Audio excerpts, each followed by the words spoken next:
Listening. Listening is not always easy. Distracting noises can get in the way, or our minds can be elsewhere.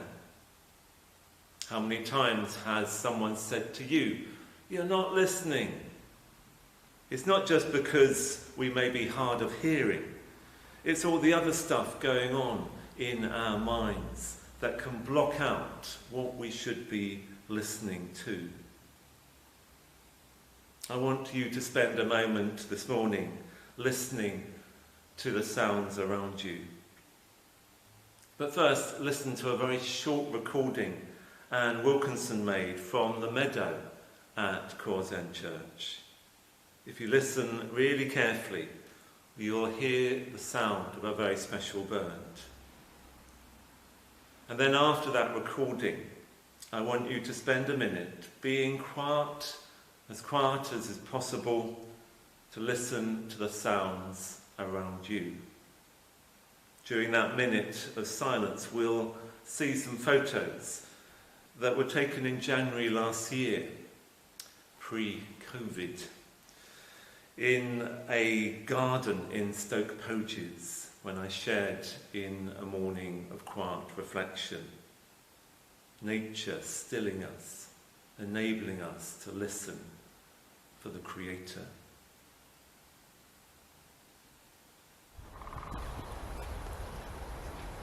Hello, today I've come to the church's meadow to do my daily exercise. I live just over there, so it's not far to come. As you can see, it's a really sunny day, but chilly. Did you hear the woodpecker just then? As we look round the meadow, let's listen. Can you hear birds? Can you hear man-made sounds?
If listening for sounds around us or to people can be difficult, what about listening for God? That can be all the more difficult because God can speak to us in surprising ways and through unexpected people and events. Our first reading today is from the prophet Samuel. Samuel as a boy in the temple, not recognizing at first that God is speaking to him. And Wilkinson is to read this story to us. So let's listen now for how God can speak through it to us today. 1 Samuel chapter 3 verses 1 to 10, reading from the NIV UK version. The boy Samuel ministered before the Lord under Eli. In those days, the word of the Lord was rare.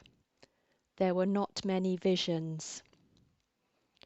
One night, Eli, whose eyes were becoming so weak that he could barely see, was lying down in his usual place. The lamp of God had not yet gone out, and Samuel was lying down in the house of the Lord, where the ark of God was. Then the Lord called Samuel. Samuel answered, "Here I am." And he ran to Eli and said, "Here I am, you called me." But Eli said, "I did not call. Go back and lie down." So he went and lay down. Again the Lord called, "Samuel?" And Samuel got up and went to Eli and said, "Here I am, you called me." "My son," Eli said, "I did not call. Go back and lie down." Now Samuel did not yet know the Lord. The word of the Lord had not yet been revealed to him. A third time the Lord called, "Samuel?" And Samuel got up and went to Eli and said, "Here I am, you called me." Then Eli realized that the Lord was calling the boy. So Eli told Samuel, "Go and lie down, and if he calls you, say, 'Speak, Lord, for your servant is listening.'" So Samuel went and lay down in his place. The Lord came and stood there, calling as at the other times, "Samuel, Samuel." Then Samuel said, "Speak, for your servant is listening."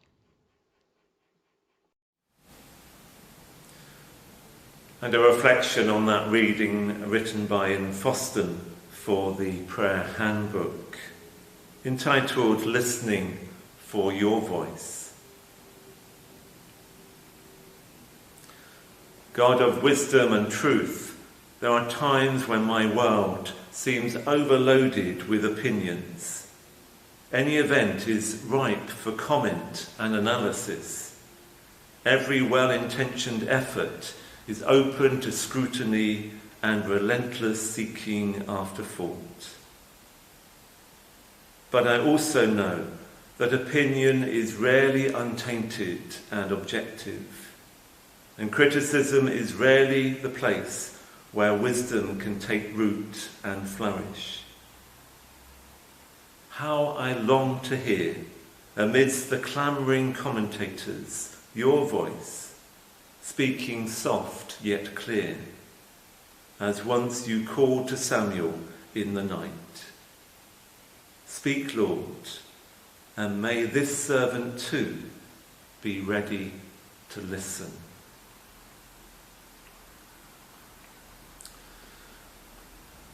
Now, Samuel received a very challenging and hard message, and sometimes God's word is very challenging. But often it's attractive and inviting. And we hear now from John's Gospel as one of Jesus' disciples, Philip, brings another man, Nathanael, to see Jesus with those great words, "Come and see." And Sue Thorne is to read this to us. The second reading is from John chapter 1, verses 43 to 51. Jesus calls Philip and Nathanael. The next day, Jesus decided to leave for Galilee. Finding Philip, he said to him, "Follow me." Philip, like Andrew and Peter, was from the town of Bethsaida. Philip found Nathanael and told him, "We have found the one Moses wrote about in the law, and about whom the prophets also wrote, Jesus of Nazareth, the son of Joseph." "Nazareth? Can anything good come from there?" Nathanael asked. "Come and see," said Philip. When Jesus saw Nathanael approaching, he said of him, "Here truly is an Israelite in whom there is no deceit." "How do you know?" Nathanael asked. Jesus answered, "I saw you while you were still under the fig tree before Philip called you." Then Nathanael declared, "Rabbi, you are the Son of God. You are the King of Israel." Jesus said, "You believe because I told you, I saw you under the fig tree. You will see greater things than that." He then added, "Very truly I tell you, you will see heaven open, and the angels of God ascending and descending on the Son of Man. Thanks be to God.